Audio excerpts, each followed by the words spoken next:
Hey everyone, okay, so I wanted to talk about a film called To Kill with Intrigue. It's from 1977.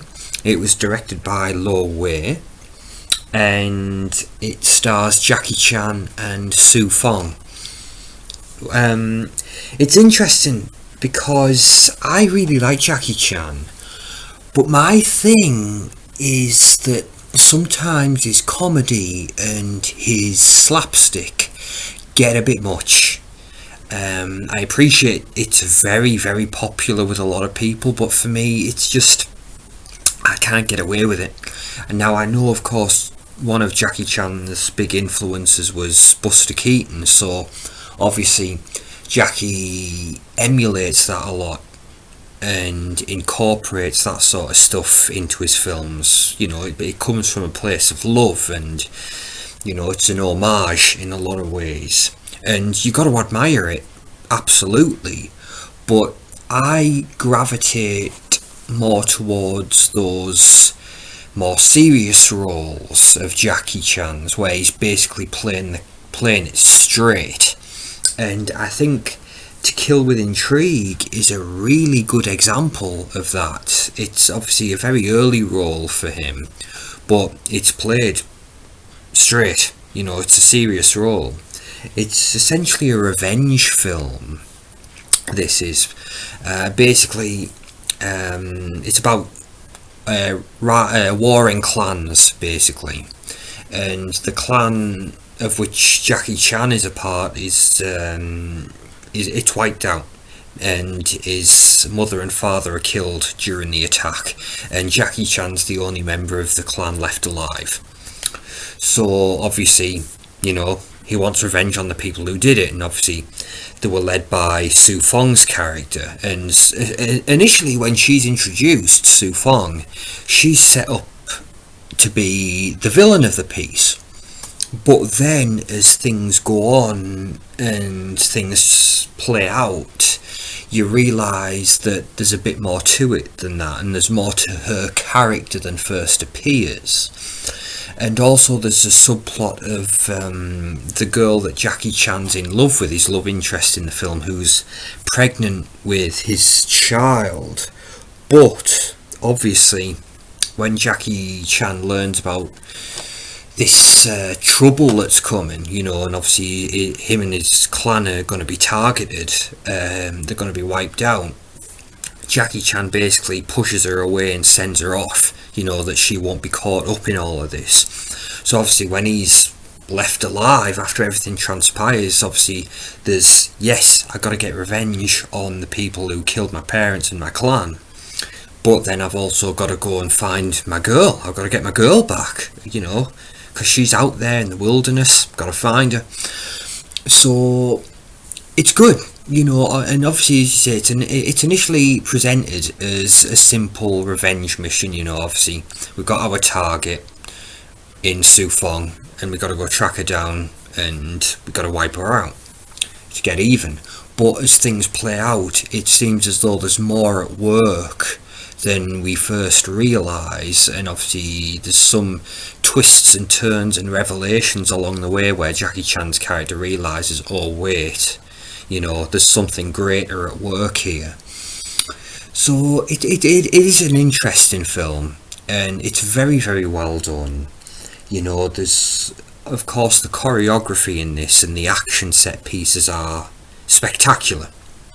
And Jackie Chan, of course, plays, it's good to see him play the more serious role. And again, Fong as well is absolutely wonderful in this. They both get top billing, and they are, Jackie's the main character, but Fong has a real significant role to play in this, and she's great. I love her. She's absolutely wonderful. Obviously worked with King Hu a lot throughout the 70s with The Touch of Zen and The Fate of Li Khan, and then we had Raining in the Mountain and Legend of the Mountain. But she's one of those, she's got such a presence, and she fits perfectly into these martial arts films, and credit where credit's due, she can hold her own in the fight sequences. Obviously there's multiple times throughout this film where she goes toe to toe with Jackie, and she comes out looking fantastic. You know, she's great. She's again incredible woman, Sue Fong, because she had her acting career, but then as she got older she moved more into producing films, making films, you know, working behind the camera. And obviously a career highlight for her was a film that she produced called Farewell My Concubine, with which starred Gong Li, and she ended up winning a BAFTA for best foreign film or best film in a foreign language. So she's again an incredible woman, and she does great in this. Again, both her and Jackie, they really shine in this. But yeah, it's an interesting film. And one of the things as well, I must say, the production design on this is absolutely first class. Everything is pristine, you know, in terms of the set design, the costume design, and you know, the attention to detail and time and effort that's been put into this. You know, in the hair and makeup looks fantastic. And of course this was shot in South Korea, so the use of the beautiful natural locations, you know, everything just it's stellar. You know, it's a beautifully made film, and yeah, it's very lavish production. And also, one of the things I have to compliment as well, obviously this Blu-ray release from 88 Films, obviously it's got wonderful artwork that's been commissioned for the cover, but in terms of the restoration job, my god, the film looks beautiful. So props to 88 Films. I must say, it's one of those, you know, it obviously it won't be for everyone, because obviously, you know, if you've never got into that martial arts genre, that, like, you know, stuff like the Shaw Brothers were putting out, obviously I would maintain, or would submit, that To Kill with Intrigue is on a higher level, I think, than a lot of the Shaw Brothers stuff. You know, often the Shaw Brothers films got into that schlocky territory. Obviously they were charming, but they were schlock. I'd like to think that this film was on a higher level than that. What I will say, I think one of the big things for me with these films that can often ruin it and be off-putting is the English dubs, because obviously they were done so, they're often comedic, you know, they're so wacky and zany in the dubbing. But what I did, I watched it in the original Mandarin, where the original Mandarin track is included on the disc, so I watched it in the original language with subtitles, and I think it comes off a lot better. It's a better experience watching it that way. Obviously you can take it much more seriously and getting much more invested, if that makes sense.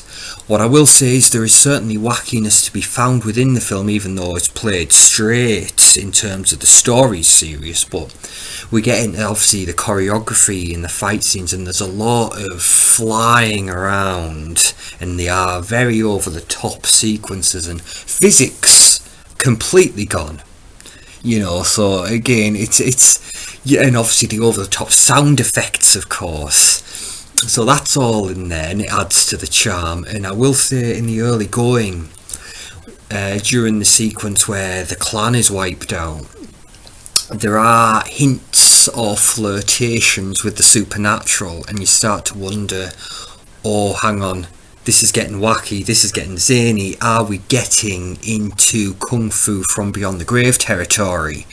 But then it's revealed, of course, that it's all just theatrics, and the movie calms itself down and pulls itself back and says, oh no, don't worry, we're gonna be a real film, and we're gonna tell a real story, so don't worry, we haven't gone completely off the deep end. So it suddenly calms itself down and gets itself back on track. But it's fun. It is fun, and again, it's a cool story. You know, it's obviously a revenge plot. It's nothing new, but it's well done, and there are some interesting twists and turns and developments along the way. And the relationship that Jackie Chan and Fong have in this movie, the way they elaborate and expand on that's really well done. And obviously the love story at the heart of it all between Jackie Chan and his bride to be, the mother of his, or the mother to be of his unborn child. That's obviously, you can get invested there as well. So it's good. You know, it's really, really good, and it's I'd say it's because there's a whole sea of chop socky martial arts stuff from the 70s, of course, but this one I think does stand out. I really do.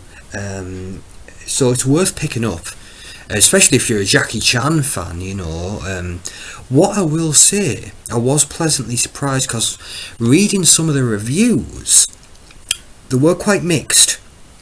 So admittedly, I was a bit apprehensive going into this. I didn't know quite what to expect, but I can say genuinely I was pleasantly surprised. I was very happy with how this one turned out. So that brings us to a close. Thank you for listening to me ramble, and please feel free to share your thoughts if you've seen the film, or of course if you are a Jackie Chan fan in general. I'd love to hear them.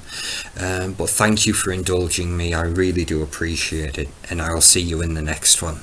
Thank you, everybody. Bye bye.